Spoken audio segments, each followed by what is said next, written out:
Today is the third Sunday of Advent, with just 10 days to go until Christmas Day, when Christians the world over celebrate the birth of Jesus.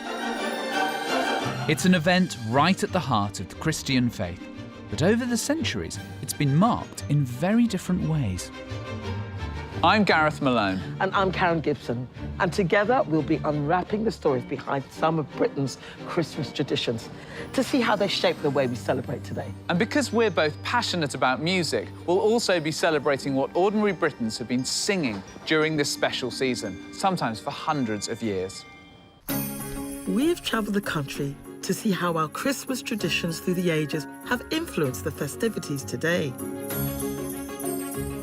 I'll unravel how the British Christmas began, visiting stunning sights from the Roman ruins of Corbridge to the ancient Hexham Abbey.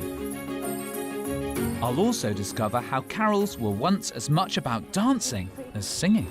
Hark noon, hey, wind is blast. Oh, straightly come carols. You try singing in early English and dancing. And at Hampton Court Palace, I get a taste of the lavishness of an Elizabethan Christmas. This is the biggest mince pie I've ever seen. When my mum makes them, they're this big. Do I have to eat the whole thing? And my journey takes him some deeply spiritual traditions and places, including an extraordinary spot in Norfolk with a link to the very beginnings of the Christmas story. So this is a house. A house within a church. It's England's Nazareth. And after going behind the scenes of the spectacular Advent celebrations at Salisbury Cathedral, I'll visit Cambridge to discover why concerns over the excesses of Christmas ultimately led to it being banned. When they're celebrating, in come soldiers with guns. They tell the churches to close, and they pretty much all have to. Otherwise, they'd be arrested. And, as both of us love to lead a choir, we'll reunite in music with my own arrangement of a classic carol. In history, legend and song, This is Britain's Christmas story.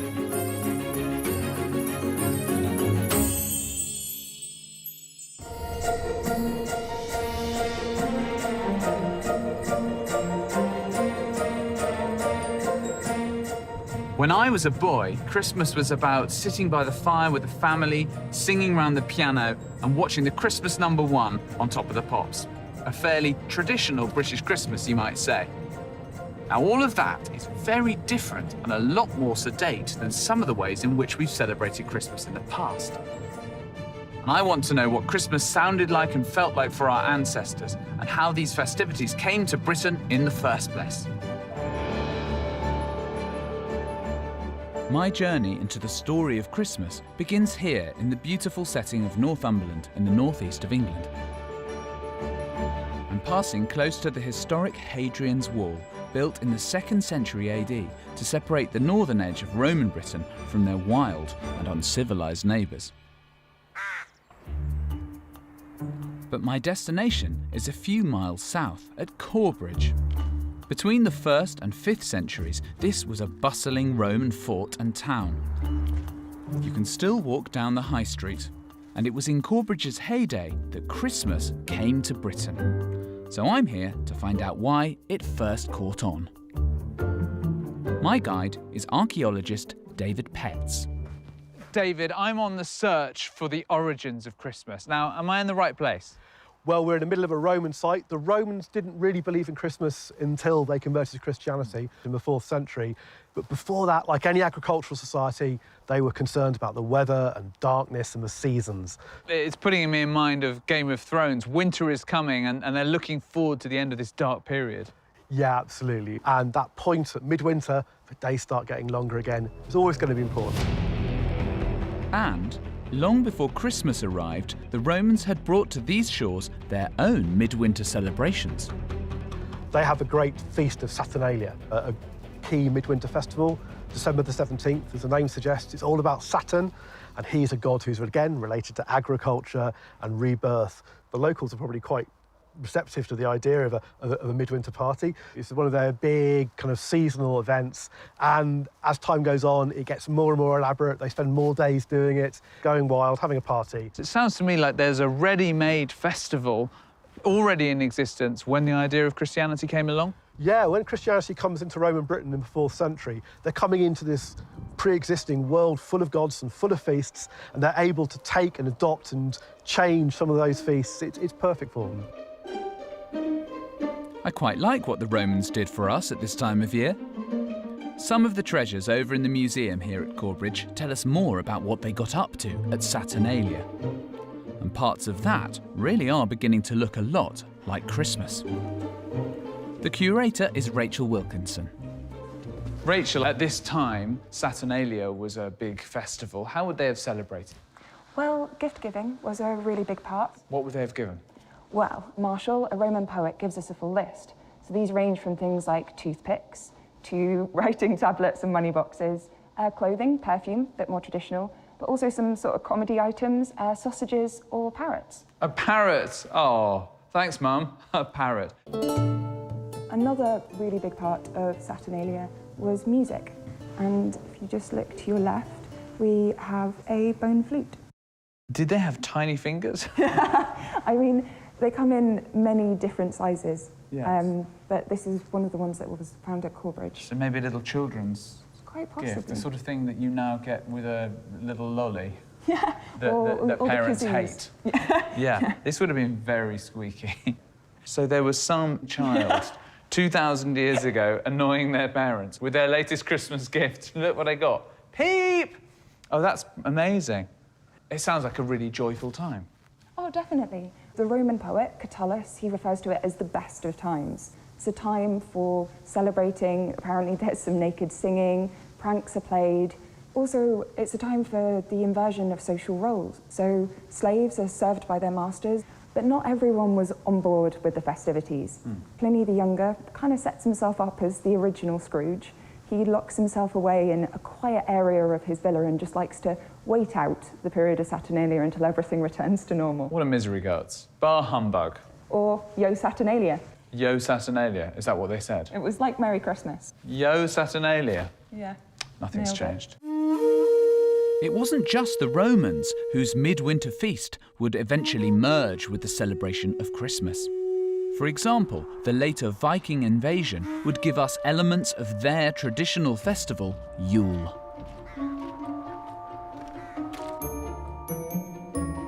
So, as the new celebration of Christmas took root in Christian parts of Britain, it absorbed various pagan traditions.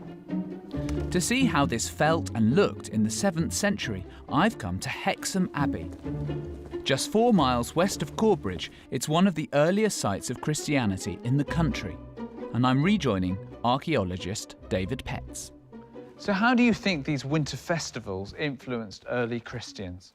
I think the idea of light's really important. In these pagan festivals, the fact that the days are getting longer, it's a reminder of the significance of light. And of course, in early Christianity, Jesus as someone who's a bringer of light into a dark world is a really important idea for the early church. But of course, it's important to remember that with these early Christians, they weren't necessarily celebrating Christmas at midwinter.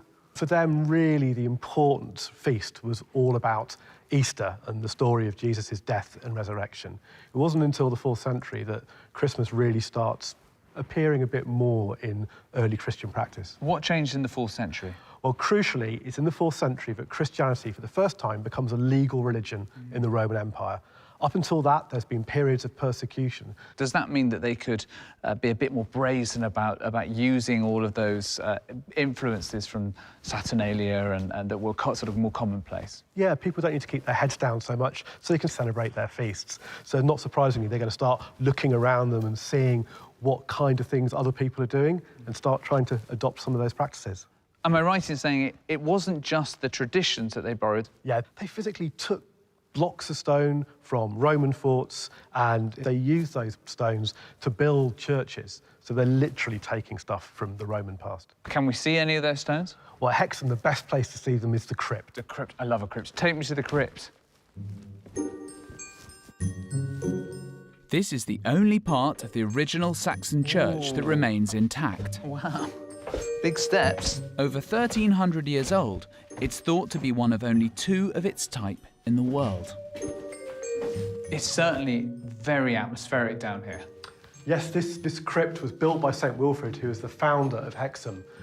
Although the stone is taken from Roman forts nearby and Roman sites, the idea of this crypt is taken from Rome itself.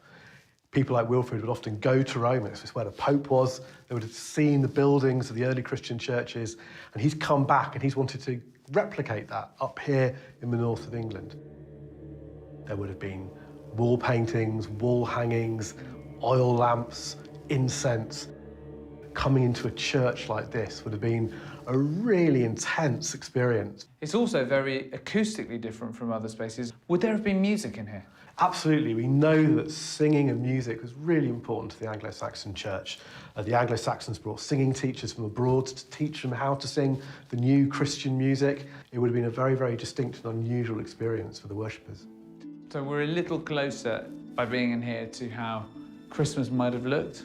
I think being in this little chamber with the flickering candlelight, these Roman stones, I think we're definitely on the way to know what it would have been like to celebrate Christmas in an Anglo-Saxon church. I didn't know that Christmas wasn't celebrated until the 4th century. There must have been a great sense of excitement as they started to draw on the old celebrations to create their new festival.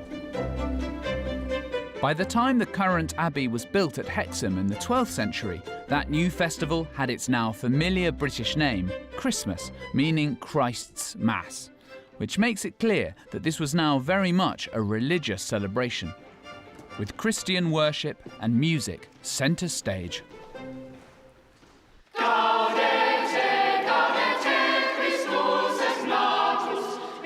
Hexham Abbey's choir is giving me a taste of how that has sounded here for centuries.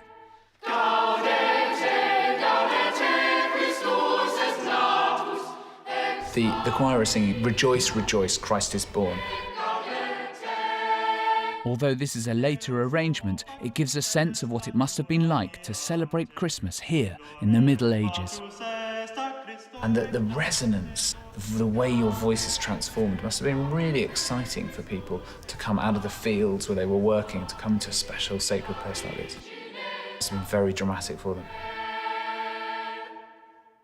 Oh, thank you so much. What a wonderful sound. I feel very Christmassy. Happy Christmas. While Gareth's been discovering how our early Christmas borrowed from the winter festivities that had gone before, my journey begins with an extraordinary event in the 12th century that goes right to the heart of what, as a Christian, I believe this time of year is really about. I'm travelling to a place that connects Britain to the moment that Christmas began, when Mary, the mother of Jesus, received the news that she would have a baby. Incredibly, there have been times when this sacred site has rivaled even Jerusalem and Rome, and it's right here in England.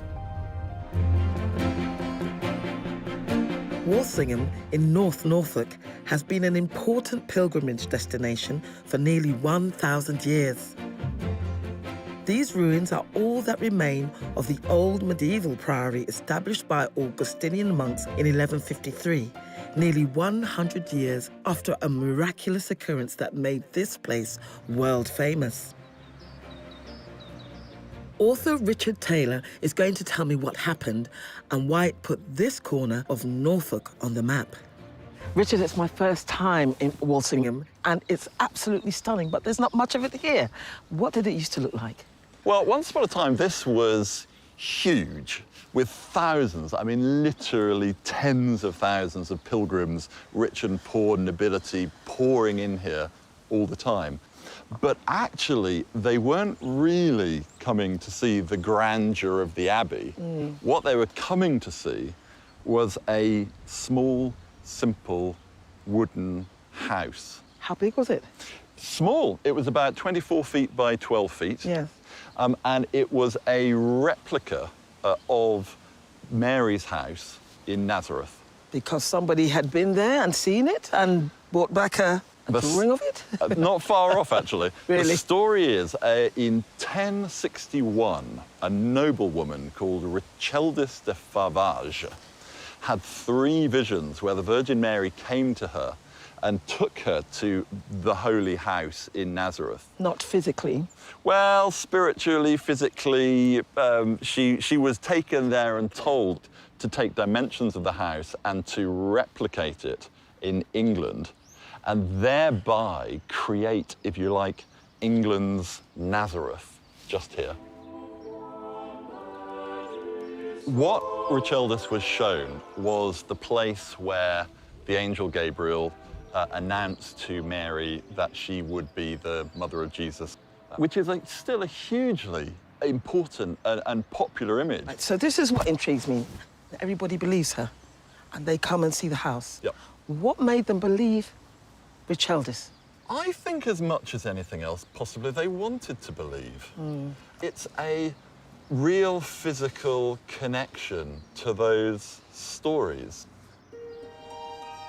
The popularity of Mary, a figure so central to the Christian story, grew throughout medieval Britain as pilgrimage flourished. You see in works of art, Mary with her hands crossed across her chest, and what it's showing is the moment of acceptance. Okay. Sometimes you see quite a different image, which is Mary with her hands raised up like that. Okay. And what that's referring to is a bit in the story where the angel says, "Be not afraid." Because in other words, in the image, what Mary's doing is it's easy for you to say. Wow. I'm afraid, but I'm listening. Yeah. So the moment she said yes, then she conceived, and then the whole story of Christianity proceeds from there. And the story of Christmas. At the Anglican shrine, built in 1922, is a replica of the Holy House of Nazareth, where the news of Mary's pregnancy was announced, the event known as the Annunciation. Shrine priest, Father Andreas Wenzel, is my guide. So this is a house? It is a house. When you look at it, it is house-shaped, a house within a church. We've got a window, we've got 2 doors, we've got shutters. Okay. Looking around me at these stones, some of them seem rather old. Do they come from the ruins of Walsingham? Some of the stones are taken from the ruins of the Abbey. We've got some very special stones too. One from the Church of the Nativity in Bethlehem. That's our connection with Bethlehem and the Nativity of the Lord. So this really connects us to the idea of the beginning of Christmas in Britain. It does. It's sharing the joy of the Annunciation 9 months before Christmas, Yes. and the joy of the birth of the Saviour every day with pilgrims here in England's Nazareth. So people really make a huge effort to come here. Many pilgrims come every year and they return year after year from all over the world. Wow. There's Filipino pilgrims, there's Caribbean pilgrims. That's amazing. So it really is very important to people. It is their spiritual home and they want to return. It's England's Nazareth. It's the place where Mary brought up Jesus. Yes. And that's where Jesus grew up in maturity to become the person he would be. So is it like Christmas every day here? We are celebrating every day.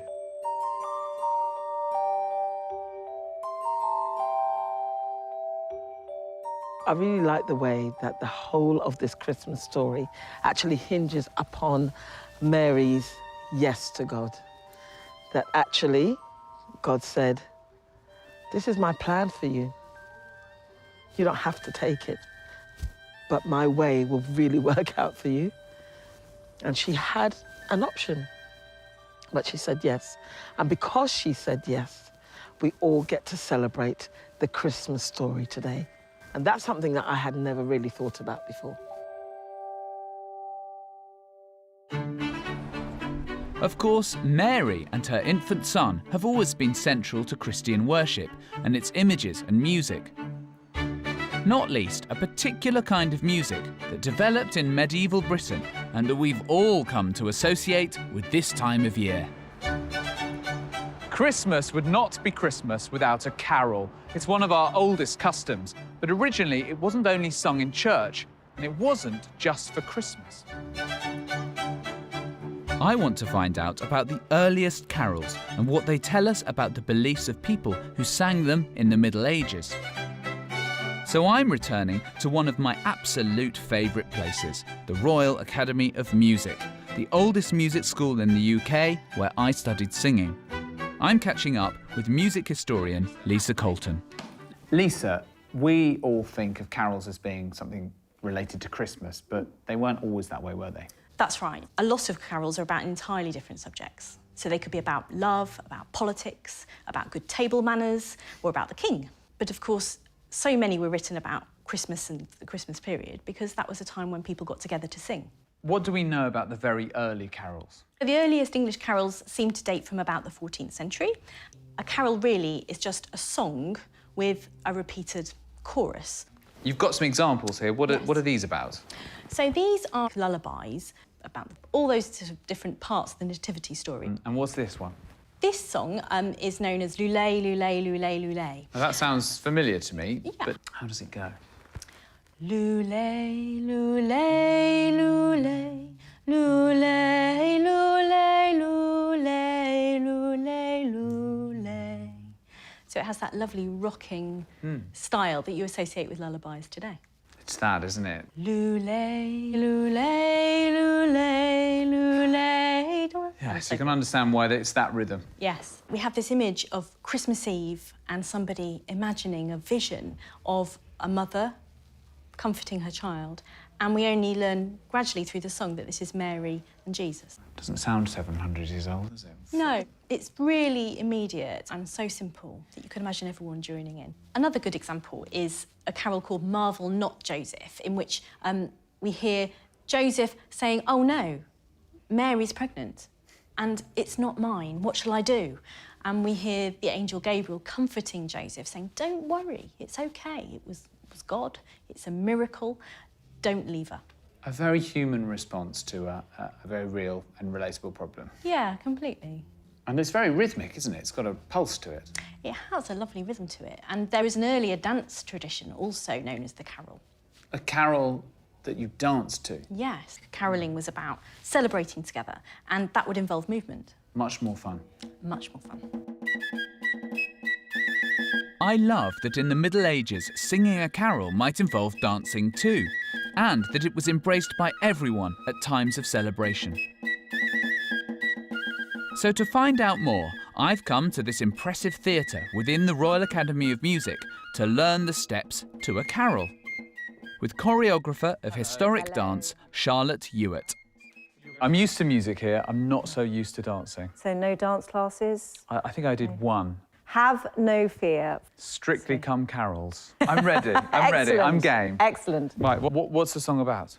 So in possibly something that has lasted 700 years, it's moaning about the weather. Moaning about the weather, how very Yes, British. Show me some medieval moves. So we're going to start on the left foot, and we are going to go 1, 2, 3, hop. 1, 2, 3, hop. You make it look so stylish. 1, 2, 3, hop. 1, 2, 3, hop. Perfect. And you see, you can do it stately and dignified. 1, 2, 3, with just not even hopping, just lilt. That's it, really. That's a step. Oh, brilliant. And what we do is we hold hands in a great long line. It's a bit like a medieval conga. Ah, OK, now I understand it. Carols were about celebrating together. Happy Christmas, everyone. So we've roped in some willing students to carol away. Form an orderly line. We're going back 700 years. To the tune of Myriad It Is. In, what, Middle English? Yeah. Wish me luck. OK, cue the music. Remember the 1, 2, 3, hop, and... 1, 2, 3, hop. 1, 2, 3. You look like you're enjoying it. Oh, you're allowed to smile? Yeah, you're allowed to smile. Woo. Under the arch. So after this time through, I think you can sing. Miri it is. No. Miri it is while somebody laughs and the weather red Google song. Oh, guys, gone wrong. It's harder than I thought. You try singing in early English and dancing. You can go through here, there we go. Och nu, hey, wind is blast and the weather is strong. Hey, what this licht is long. And ik vet mel Michel wrong, så det munne fast. Oh, well done, everyone. Well done, team. Ah, that was great. Thank you. Do you think we got the spirit? It would have been a bit more raucous, wouldn't it? Well, maybe. We haven't had as much mead. That's true. You should see this lot in the student bar. Thank you, guys. Thank you. Och nu, hey, wind is blast and weather is strong. I'm not sure I really rate my skill level at dancing, but I definitely enjoyed that. It was really fun, and it's not what I would normally think of as carolling. It's energetic, my pulse was elevated, and that's what carolling was, not even just at Christmas time. I didn't realise that. And I think it's a shame that we don't dance carols all the year round like we used to. Perhaps we should bring it back. It's a very joyous experience. These days, for many, preparations for Christmas can be full of frivolity and festivities. But in medieval Britain, Advent, the period before Christmas, was altogether more solemn for everyone. Forget Advent calendars filled with chocolates or the countless Christmas parties before the big day itself. Advent was a very special religious season in its own right, marked by a time of preparation and fasting, quite different from our own.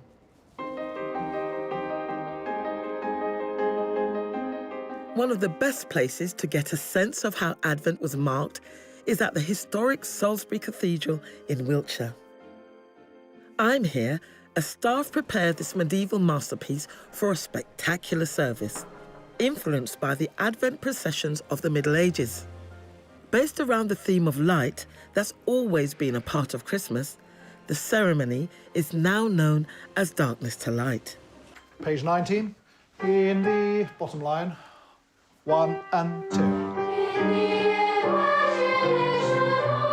The beautiful voices of the Cathedral Girls' Choir are very different from the gospel sound of my own Kingdom Choir.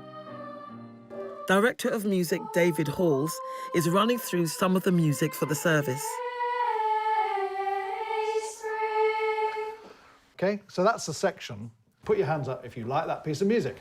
That's nearly the whole choir. Tilly's not quite sure about it, but that's all right. That's the power of music, isn't it? We are all allowed our own opinions.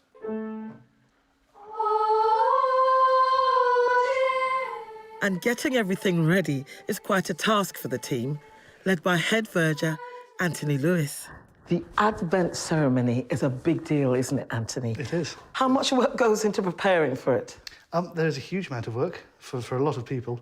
Yeah. There's a lot of furniture to prepare, Yes. and a huge amount of candles. How many candles? About 1,300 each night. Each night? Yeah, because the service is so popular, we do it 3 nights running. There are best part of 2,000 people attend each night. Oh. We also have candles attached to the choristers' folders, so that they can both see to sing in the darkness, Right. but also to represent the light spreading through the cathedral. Yeah. And each of those candles then has to be prepared. So in the weeks leading up, the caretakers are pre-lighting all the candles and blowing them out again. You have to light them beforehand? We do. So if you imagine a brand new candle, Yeah. it's sometimes bent over. Yeah. So in the pitch dark, in front of all those people, when you're trying to light everything in a hurry. I never would have thought of that. Yeah.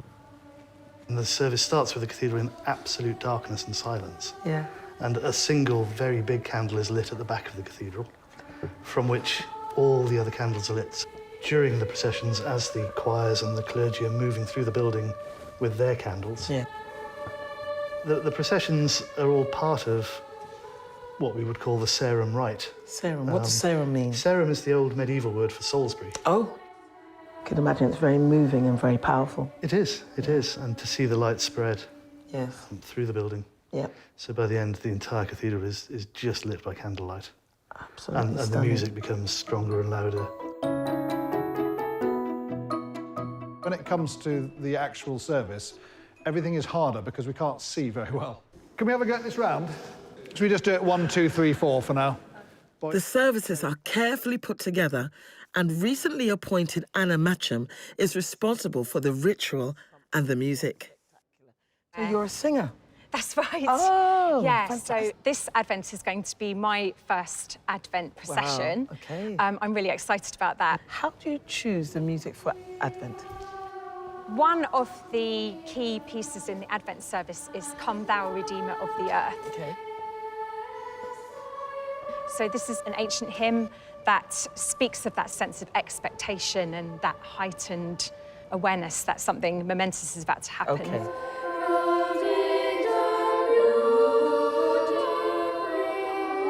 Then there is a flower. That's a really beautiful and poetic text that speaks of the Virgin Mary and her important role in bringing to birth the Saviour of the world.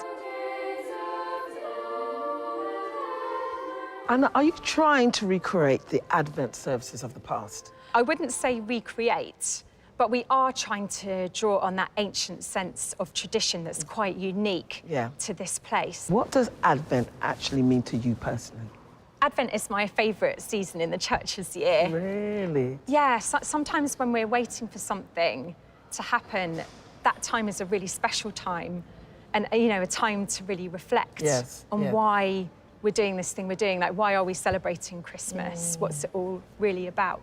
O come, Emmanuel.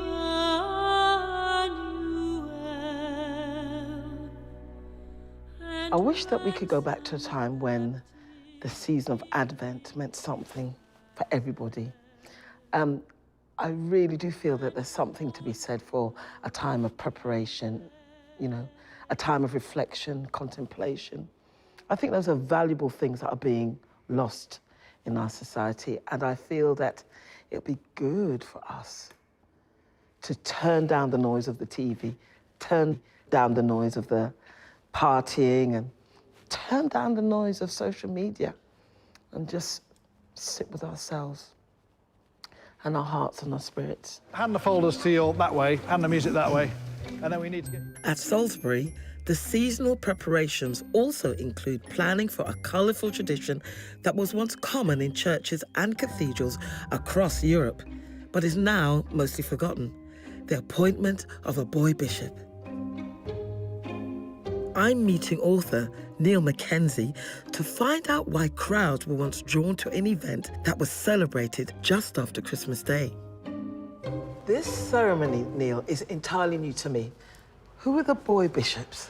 Well, the boy bishops were the choristers who were elected from among the choir members to be a bishop in the cathedral. For a day, they would effectively govern the cathedral services. So this was a real thing. Where did the tradition come from? Well, it seems to have come perhaps from the Roman feast of Saturnalia, where it was a role reversal. The slaves would be served by their masters. So I'm trying to understand the tone of it. Was it a fun thing to do, or was this very serious and enshrined in tradition? It was both fun and serious. There was great celebration. The cathedrals were crowded. Salisbury had to have a statute to prevent the crowds pressing in on the procession. The boys would have great feasts. In York, for instance, he'd have several weeks where he'd go around the great houses and the great monasteries, and he would entertain them, they would entertain him, and perhaps earn as much as a lawyer might earn in a year. So there's money involved as well. But the serious side of it was what the church was trying to do was to celebrate the innocence of children, trying to show that you needed to have the humility and the childlike qualities to enter into the kingdom of heaven. The tradition of the boy bishops was revived at Salisbury in the 1980s, although these days it's all a much quieter affair. And since the introduction of female bishops into the Church of England, it's been suitably updated, with the cathedral renaming the ceremony the chorister bishop. And then your two chaplains will grab hold of the cope. This year, it's the turn of head chorister Aoife Ackerman. Head verger Anthony is preparing her for the role. And the next thing is going to be the mitre. And this is actually one of the bishop's real mitres. How's that? It's nice. Does it feel a little bit strange? Yeah, it feels a bit odd. And the very last thing he'll give you is the bishop's crozier, or crook. The idea is when you're walking along, you can bless people with your right hand. That's right. Do you feel special? Yeah. I have no idea what I look like right now. You look great. Well, it's great to see the revival of an ancient tradition. I love the fun of it and the sense that it turns on its head all the normal authority of a traditional church. I can see why it once drew in the crowds and why it became, for some, such a central part of the Christmas season.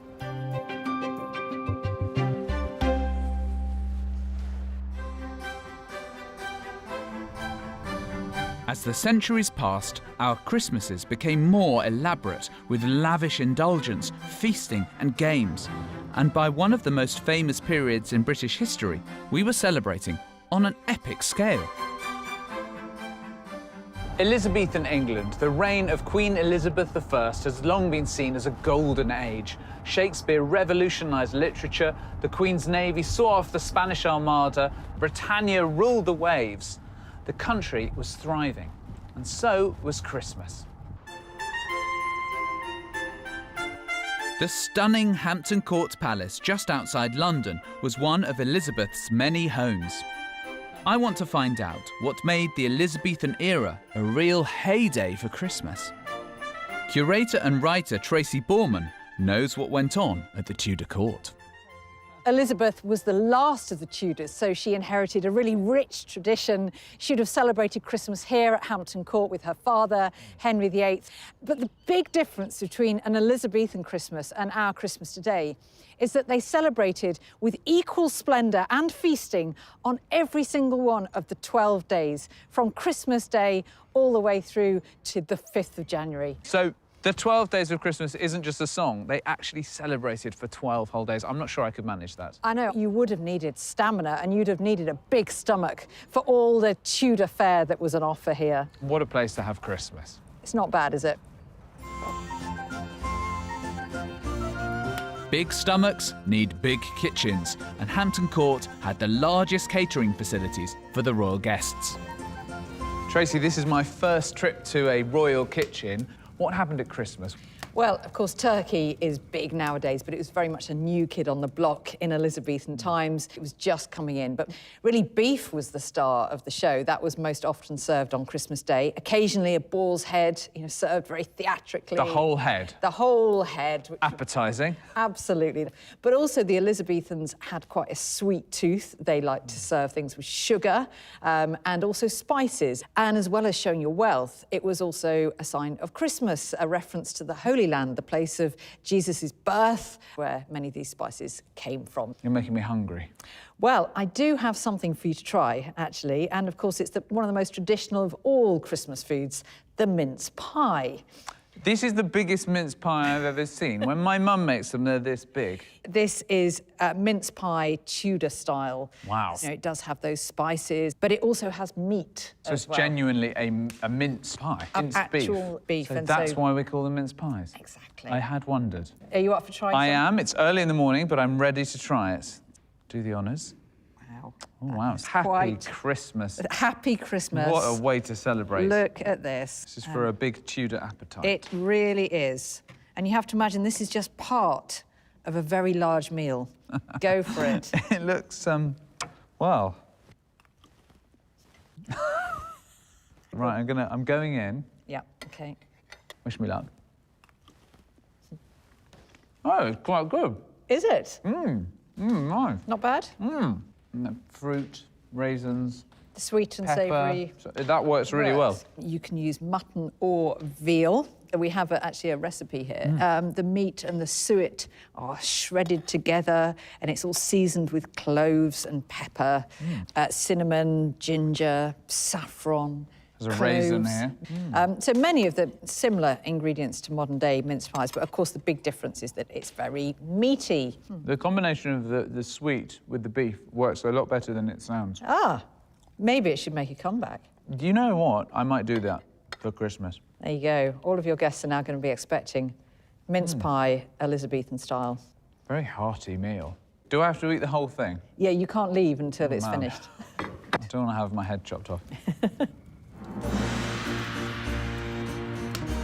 Hospitality was an essential part of Elizabeth's court. And as sovereign, she wanted to be seen as a magnificent host, entertaining guests in the Great Hall. So, Tracy, this is the room where all the celebrating would have happened? Would I recognise things? Feasting was very big, revelry, music, entertainments. It was one long party, really, here at the Tudor Christmas court. And some of the games, actually, we would recognise today. A very popular one was called Hoodman's Blind, which was like blind man's bluff, except a bit more violent. You'd be blindfolded and not just have to try and touch a person, but actually hit them sometimes. So, not sure I'm going to be playing that this Christmas. But they loved mischief as well. They loved to have fun. So there were masks and people would wear different disguises. And there was, presiding over all of this, somebody called the Lord of Misrule. So this was turning the usual social order on its head. The Queen was no longer in charge. She had to bow to the Lord of Misrule, and he was presiding over all the entertainments. All this fun and feasting and frivolities, was that replicated outside the palaces in the homes of ordinary people? Perhaps not on quite such a lavish scale, but they would have played similar games. And I think one of the best things about Christmas for ordinary people is that they got 12 days off. That must have been a rarity in those times. So rare. You didn't really get annual leave in the same way as we do today. So people would have really looked forward to this midwinter feast. Now, today, for many people, Christmas is about giving gifts. How important was that for Elizabethans? Well, the Queen could expect to receive about 200 gifts, and they had to be good ones. You know, you're trying to impress your sovereign. So there was an awful lot of gold plates, gold cups. But Elizabeth also gave an awful lot away, about 600 presents every single year. I can't help wondering if there was a bit of re-gifting going on Elizabeth's part. Some of the things she's receiving one year perhaps make their way to the presents she's giving the next year. I mean, who hasn't done that, right? Exactly. You just got to remember who's given what. That's the key. Got a little list. There's a lot here that sounds very similar to the modern Christmas. Although gifts were traditionally given on New Year's Day, not Christmas Day. And there were services in the royal chapel across the 12 days of Christmas.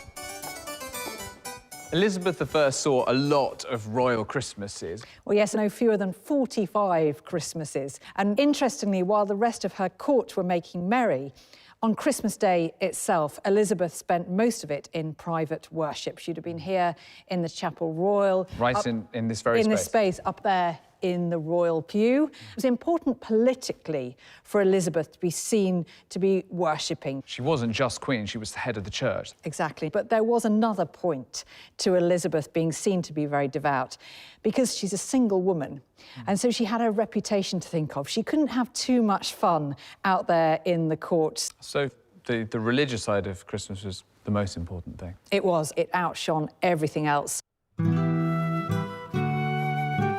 Though the Queen took her religion seriously, for many, Christmas in Tudor times remained a wild affair. But Elizabeth I's reign would prove a turning point in the season's fortunes. It was very much a sense as her reign progressed that the writing was on the wall for that kind of level of celebration. It couldn't quite go on being as decadent in this age which was now Protestant. And you do see things like the Lord of Misrule is phased out, the boy bishops. And now, instead of 12 days of Christmas, they were pared right back to 5. Wow, serious cutbacks. So slowly moving towards a Christmas we might recognise now. Exactly, and I think it's fair to say that Christmas had peaked under Elizabeth and would never be the same again. The golden age of Christmas is in the past. Sadly, yes. We so often talk about Christmas as being over-commercialised, over-opulent these days, but actually in Elizabethan times it was even more so. And although Queen Elizabeth herself was there praying all day and showing the pious side of Christmas, I think for most people it was just revelry. And I think 12 days of Christmas was just too much.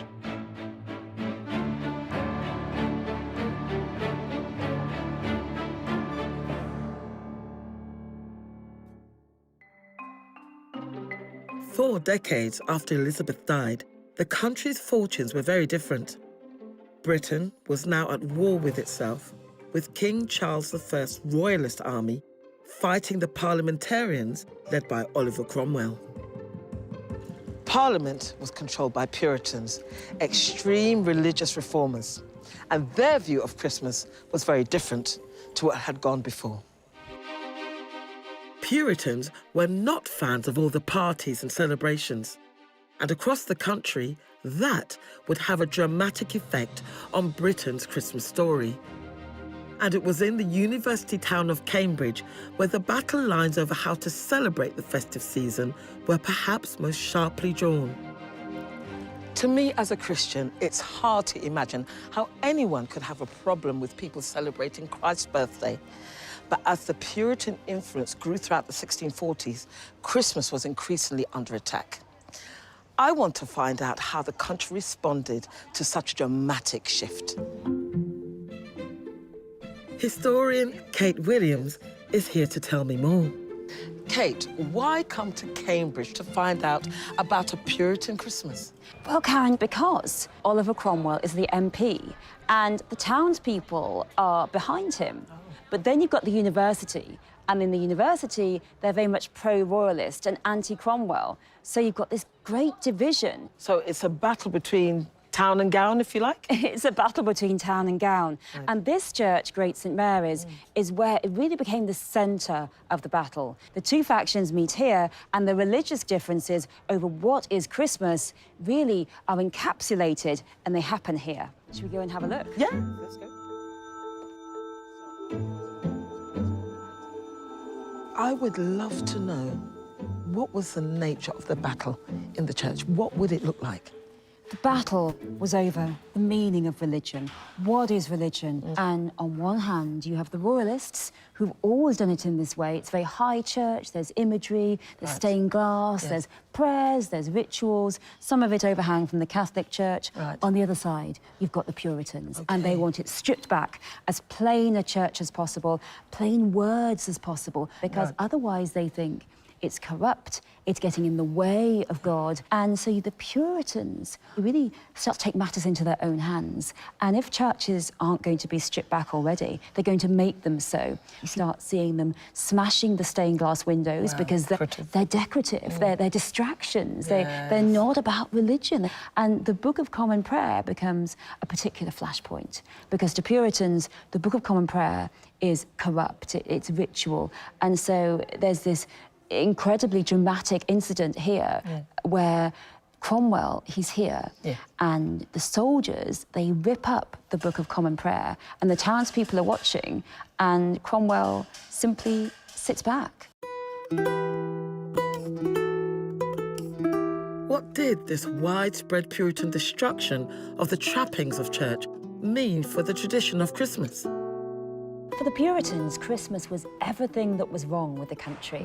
For a start, it wasn't biblical. They felt that only what mattered was what was in the Bible. And there was no sign of Christ having a birthday celebration, so that was a problem. Also, they thought it smacked of superstition.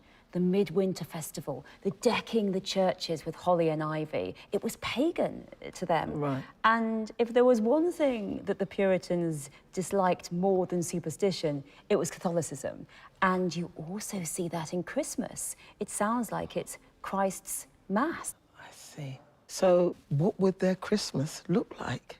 A normal day, like any other, because to them, Christmas was this celebration of excess. It was misrule, it was partying. And man was really indulging in the deadly sins. It was gluttony, it was vice. And to them, religion had lost its way. It had become obsessed with externals, obsessed with ceremony. And what I've got here is this fascinating ordinance from Parliament about this for the better observation of Christmas.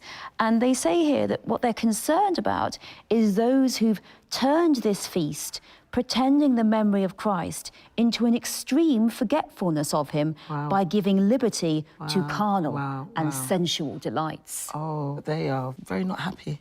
They're not happy. They feel that this isn't religion. So they didn't see a celebration of their Lord and Saviour as being something that we should herald and welcome and embrace. Well, to them, we should celebrate our Lord and Saviour every day, every Sunday, with quiet reflection and prayer. So really, to the Puritans, a successful Christmas was no Christmas at all. Despite the opposition, many ordinary people remained steadfast and continued to celebrate Christmas Day with church services and feasting until the Puritans struck back and under Cromwell's leadership passed an audacious Act of Parliament. So, Kate, what actually did happen to Christmas? You can see the Puritans cracking down, and then in 1647, it's an actual ban on Christmas. I can't imagine stopping Christmas. How did the people of the day take it? People were devastated.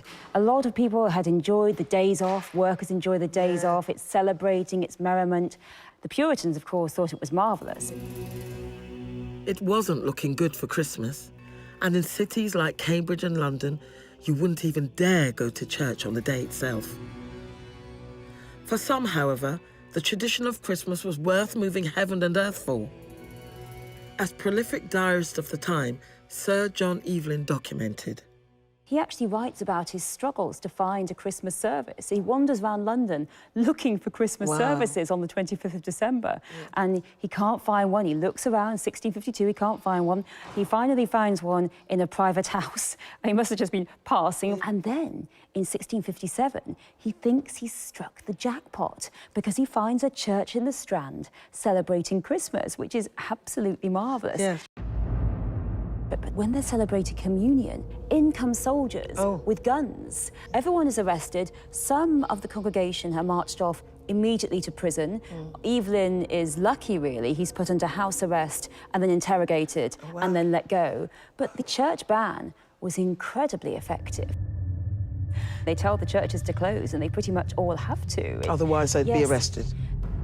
Across the country, all these traditions that have been built up for Christmas, the mistletoe, the celebrations, the feasting, it all seemed as if it was all over. That was it. Christmas had been thrown completely out of the window. But people did find ways of circumventing it at home, even though there were inspectors to look out for this, because people might obey the church ban overtly.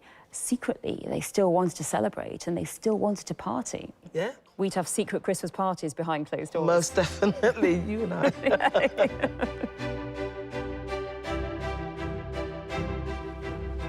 I'm amazed that there was a time when Christmas Day was no different to any other.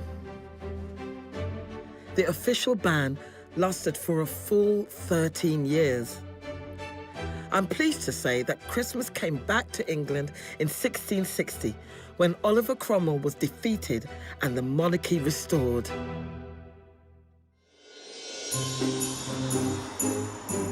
The Christmas comeback meant that churches were open again on Christmas Day, and the message could be heard once more in music. I've come to join Karen here in Cambridge to celebrate the eventual return of Christmas in song. I've chosen a really appropriate piece of music, and I know just the place to bring it to life. The current chapel of Pembroke College was paid for by Matthew Wren, who during the ban was still determined to mark Christmas and got into trouble for it. He survived imprisonment in the Tower of London, and as a thank you for his release, appointed his nephew, Sir Christopher Wren, to be the architect of this beautiful space.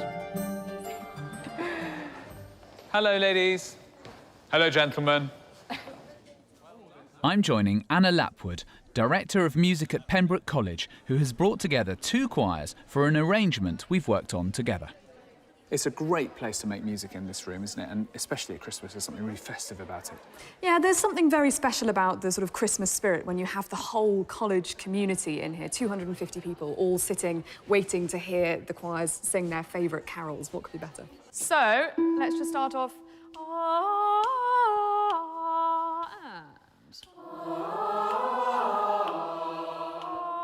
For me, music is such a huge part of Christmas. And I can't wait to hear what Gareth's been working on. Karen, Gareth, we've got such a lovely treat in store for you. We're going to be singing On Christmas Night, or Christians Sing. Fantastic. What is that called, actually? It's known now as a Sussex carol. It's a very old carol. The lyrics date back to about 20 years after Christmas came back.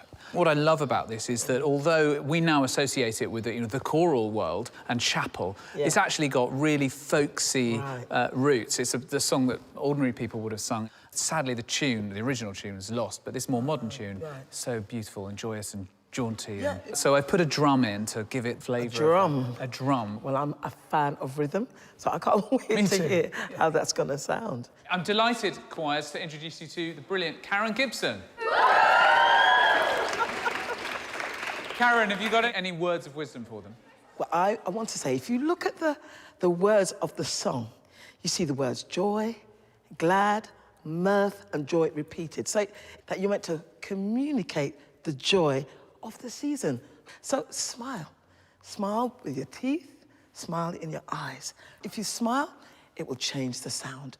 Can we get an amen? Nearly. Let's go straight in on angels. 1, 2, 3. These words, on Christmas night, all Christians sing. I think that's something we've been doing for hundreds of years. That's how we come together to celebrate Christmas. Certainly what makes me feel the spirit of Christmas. And I think this is a wonderful, joyful carol. The line that really resonates with me is the one where it talks about liberty. And it says liberty from sin, but actually I feel it's liberty from anything that weighs us down. And what I really love about this song is where it talks about the angels singing. And it feels almost like there's a grand chorus of the whole world and the universe singing in joy at the fact that Christ has come. And we get to celebrate at Christmas. It's hard to imagine a time when in this country Christmas was banned. So let's imagine what it was like to suddenly be allowed to sing.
Next time, I'll explore how Christmas was given a whole new look in the Victorian era. I can see Scrooge. You can see Scrooge. Well Is that him? spotted. Bar humbug. And I unpack the origins of some of the traditions that play a part in how we celebrate today. Christmas cards almost showed you how to do Christmas. And the Archbishop of Canterbury, Justin Welby, reveals what the season means to him. Christmas is party time. The skies are lit up with light and song.